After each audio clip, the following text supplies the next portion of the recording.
చెప్పండి జగ్గయ్య గారు, ఎందుకు పిలిచారు? 5 లక్షలు ఇస్తాను, ఈ రైడ్ ఆపేసి వెళ్ళిపో.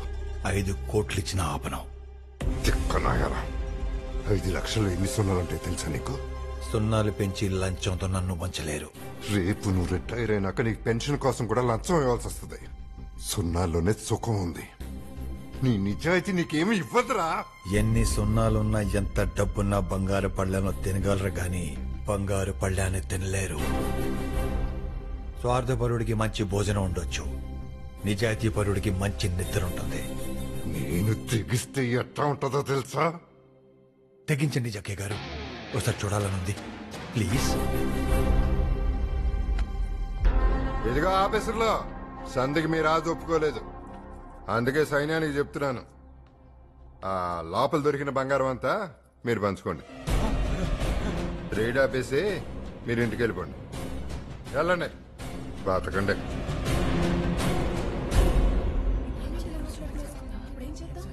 అది అందరూ మొహట పడుతున్నారు నా ఓడి జగ్గయ్య గారికి.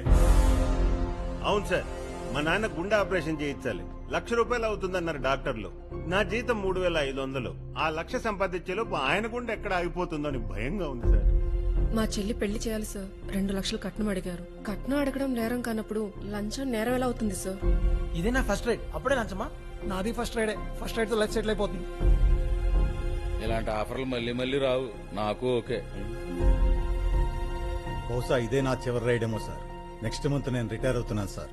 ఇంతవరకు నేను లంచం తీసుకోలేదు, తీసుకోను. అమ్మయ్యా, ఒక వాడా తగ్గింది. మరి నీ సంగతి ఏంటి? ఈ చాకరీ నా వల్ల కాదండి, నాకు ఓకే. ఓకే, ఏ నువ్వే రిచ్ అయిపోవాలా? నాది కూడా సేమ్ ఫీలింగ్. Double okay.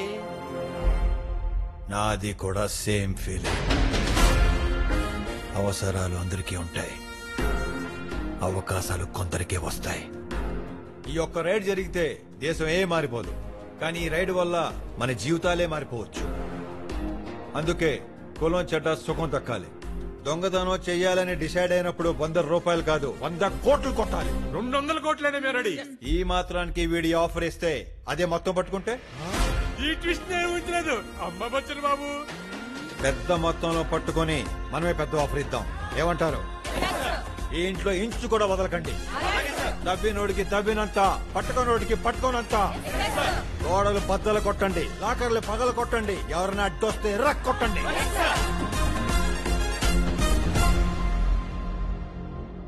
ఆఫీసర్లందరితో మాట్లాడాను, మీరేం టెన్షన్ పడకండి, భయపడకండి. మమ్మల్ని డబ్బుతో మీరు కొనలేరు మిస్టర్ జగ్గయ్య. ఈ రైడ్ యాజ్ ఇట్ ఈస్ గా జరుగుతుంది. నేను వేసుకున్నది ప్యాంటు షర్టు కాదు, నీతి నిజాయితీ. What is this non sense నాన్నగారు? ఇలా అయితే ఎలా బాబు గారు? Officers attack!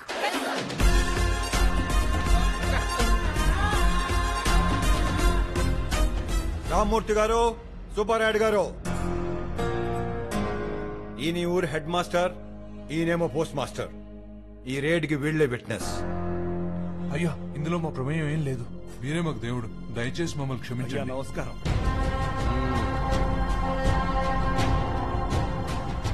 రావండి.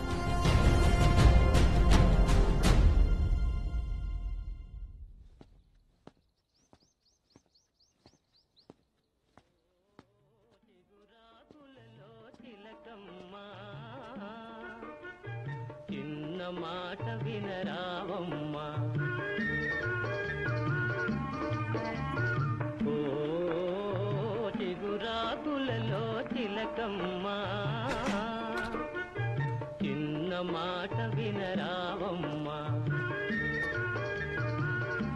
బామ్మగారు, ముచ్చంజగయ్య గారు మీరేమవుతారు? ఏమండి మిమ్మల్ని? బామ్మగారు,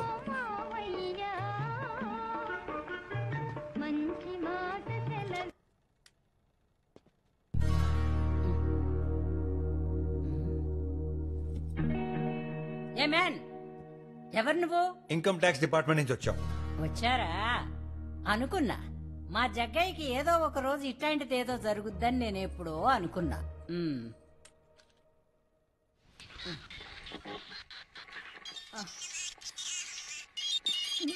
పాడు చేసావుగా, మొత్తం నాశనం చేసావుగా. నువ్వు అసలు నా గదిలోకి ఎందుకు వచ్చా? శుభ్రంగా పాటలు వింటా గోడవతల నా శేఖర్ జ్ఞాపకాలతో బతుకుతుంటే ఇదేమైట పాడైపోయి సచ్చింది. ఆ గోడేమో అమాంతం పెరిగిపోయి సచ్చింది. శేఖర్ మీ ఆయన? నో, నా ప్రియుడు అచ్చ నాగేశ్వరరావులా ఉండేవాడు.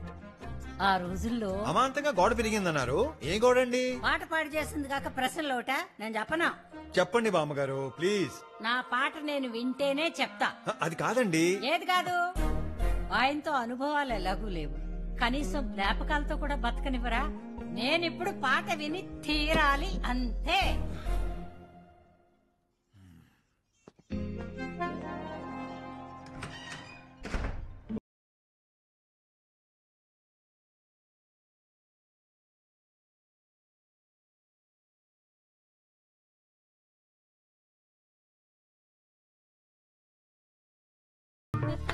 That's a good one.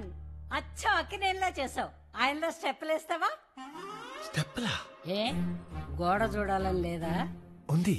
మరి నాకు కూడా అక్కినేని స్టెప్పులు చూడాలని ఉంది. Come on dance.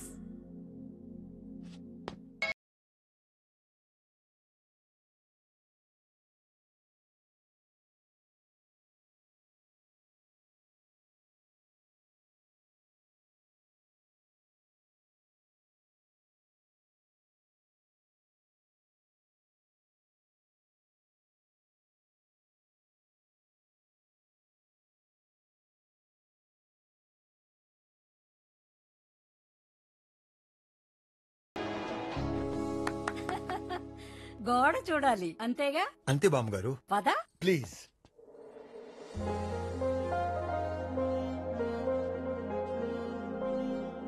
నా కలల మేడని కప్పేసిన గోడ కూల్చేద్దామా? మ్. నరేష్,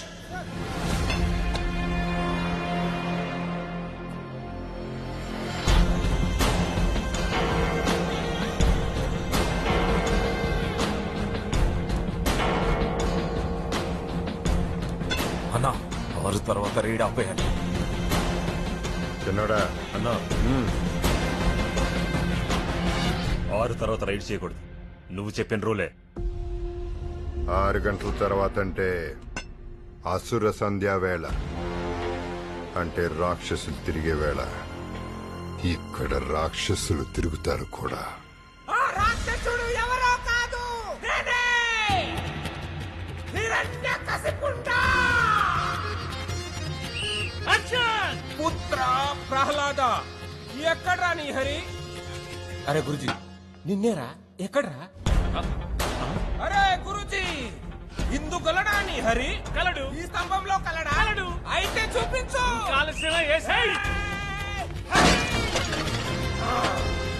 ఇందులో గాని ఉన్నాడేమిరా? ఉన్నాడు. బయటికి రమ్మురా. ఎందులోనూ లేడేమిరా? ఎక్కడ్రా నీ హరి? ఎందుకలడ్రా నీ హరి? ఎందుకు కలడేమో ప్రభు.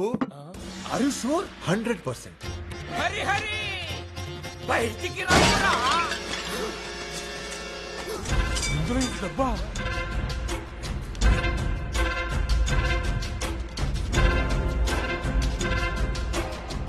ఆహా, శ్రీమన్నారాయణ, నీ లీలలే లీలలు. ఇదంతా అకౌంట్ లో జమ చేయండి. అలాగే సార్.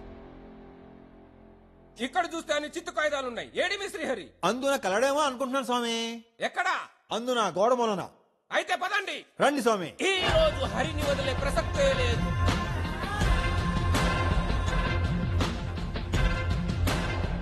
ఏమిరా ఇచ్చటకు తీసుకొచ్చితివి?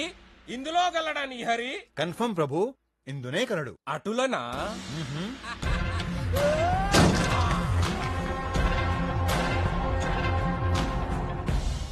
ఇంకొకసారి ప్రభు. బయటికి రమ్మురా. ఏమో బలం ప్రభు, కానీ రమ్మురా నీ హరి, రమ్ము.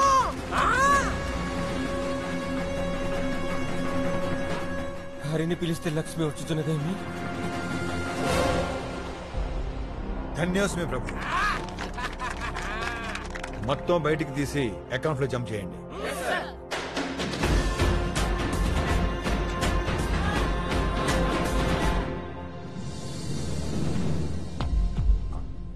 ఆనమ్మ